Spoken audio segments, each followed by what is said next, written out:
December 1972. Somewhere in central Saigon, a North Vietnamese colonel sits in a cell painted entirely white. The lights never turn off. The air conditioning never stops. The temperature is kept deliberately cold, hour after hour, day after day. He's been here for 8 months. Before that, 8 months of torture, electric shocks, water down his nose, arms suspended from rafters until they nearly tore from their sockets, but he hasn't broken. And the man interrogating him, a CIA analyst named Frank Snepp, is about to realize he's up against one of the most dangerous intelligence officers Hanoi ever produced. Nguyễn Tài was born on December 11, 1926, into one of revolutionary Vietnam's most distinguished families. His father, Nguyen Công Hoan, founded modern Vietnamese realist fiction. His uncle sat on the Politburo and served in the Ministry of Public Security. At 18, Tài joined the Indochinese Communist Party. By 21, he was running underground assassination squads in French-occupied Hanoi. By 1961, he'd been named director of North Vietnam's counter-espionage directorate. And from that desk, he ran one of the most successful counterintelligence operations of the Cold War. Every American spy parachuted into North Vietnam. Every commando team sent by boat under Oplan 34A. Every singleton agent the CIA thought was reporting from Hanoi. Tai's office captured them, turned them, and ran them back against their handlers. For nearly a decade, the CIA had no idea their entire spy network in the North was working for Hanoi, and the man who'd orchestrated it was about to walk into a traffic stop in the Mekong Delta. But Tai wasn't just running counterintelligence from a desk in Hanoi anymore. In 1964, he'd volunteered to go south. Before he left, Ho Chi Minh personally cabled headquarters with a message: "Comrade Nguyễn Tài is a precious asset of the party." By 1966, Tai was chief of security for the entire Saigon Gia Dinh Party Committee. He ran the urban war, bombings, assassinations, mole networks inside President Thieu's palace. For 5 years, hundreds of South Vietnamese and Americans died or were wounded in operations he directed. What made him unique wasn't just his rank, it was what he knew. He knew every American spy in the North was compromised. He knew the identities of communist moles inside the South Vietnamese government. Pham Xuan, the Time magazine correspondent. Vu Ngoc Nha, advisor to 3 South Vietnamese presidents. Giang Tran Duc, embedded inside the National Police. He knew the assassination cells in Saigon by name. He knew the safe houses. He knew the codes. And on December 23, 1970, South Vietnamese provincial security forces pulled him over at a routine traffic stop. Tai was traveling to a meeting when the stop happened. He was carrying false identity papers in the name Nguyen Van Lam, supposedly born in the Mekong Delta. The cover collapsed immediately. His northern accent was unmistakable. For a man supposedly born in southern Vietnam, it was a death sentence. Tai deployed his first fallback story. After a beating, he admitted to being a newly infiltrated North Vietnamese army captain. Pressed harder, he confessed to being a military intelligence officer named Captain Nguyen Van Hop, being staged through Saigon for an ultimate spy assignment in France. It worked. The military intelligence claim lifted him out of provincial hands and into Saigon's National Interrogation Center, a more sophisticated venue, but one further from the people who could actually identify him. Then his own colleagues betrayed him by accident. Tai's security section in Saigon, panicked at his disappearance, sent agents to ask about a missing Nguyen Van Lam. One was caught. Suddenly, the CIO knew that the Public Security Service cared deeply about a man claiming to be military intelligence. CIA Officer John Bodine ran initial sessions, psychological tests, polygraph examinations. Something wasn't adding up. He brought in Peter Kapusta, a veteran Soviet counterintelligence officer, and James Angleton, protege. Kapusta's verdict: this prisoner was far bigger than a captain. The Americans handed him back to the South Vietnamese, and what came next matched almost technique for technique, what North Vietnam was doing to American POWs at the Hanoi Hilton, electric shocks, club beatings, water poured down the nose while the mouth was gagged, Chinese water torture, droplets falling on the bridge of the nose for days, suspension by the arms from rafters until they nearly tore from their sockets, sleep deprivation, food deprivation, stress positions tied to a stool for days at a time. But torture didn't break Nguyen Thai. Detective work did. South Vietnamese investigators circulated his photograph among captured public security defectors. Within weeks, several identified him as the chief of Saigon Jia Jin Security. They confronted him with documents written in his own hand, with face-to-face accusations from former subordinates, including a female agent who planted a bomb at National Police Headquarters on his orders, who reportedly committed suicide after the confrontation. And then came the photograph that changed everything. Images of Thai himself acting as a security escort for Ho Chi Minh during a state visit to Indonesia years earlier. Exhausted after 8 months, Thai wrote the line that would define the rest of his captivity. "My true name is Nguyen Thai, alias Tu Trong, and I am a colonel in the National Liberation Front of South Vietnam." When torture resumed for further details, he attempted suicide by slashing his wrists. He was stopped, treated, and returned to interrogation. Years later, the CIA's own assessment was clear. It was their investigation and analysis that put the pieces together to make a solid and incontrovertible identification of Thai, not their use of torture. But identifying him was only the beginning. Getting him to talk would require something different, something more psychological, something the CIA had perfected in other Cold War interrogations. They were going to build him a special cell. Early 1972, blindfolded and driven a deliberately disorienting route, Thai was placed in a cell he wouldn't leave for 3 years. The cell was painted entirely white. Walls, ceiling, floor, bright overhead lights burned 24 hours a day.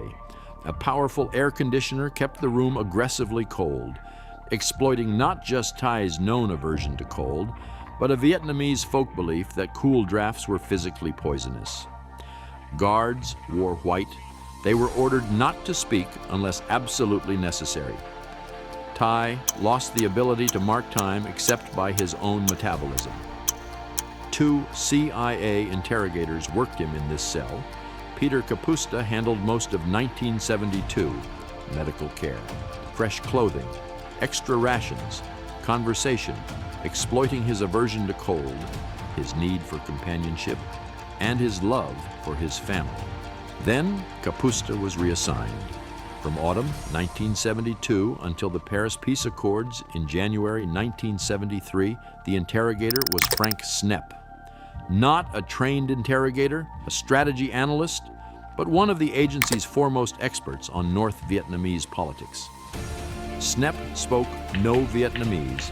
He worked through a young South Vietnamese female interpreter, and he deployed what he later called a jump cut technique, inverted meal schedules to destroy Thai's ability to read time from his body, needled him about rumors he'd once denounced his own father to party authorities, rapidly shifted from one unrelated topic to another, so Thai could never be sure what was coming or what he had or hadn't told, and constantly threatened to return him to the South Vietnamese. Between sessions, the 2 men discussed French poetry. The trouble with using drugs is that oftentimes your subject certainly will yield information, but it may be a half-truth, it may be hallucinated, it may not be totally on the mark because he's so disoriented. Drugs really don't work unless you're looking for a very specific kind of information, the name of a spy, the name of a colleague.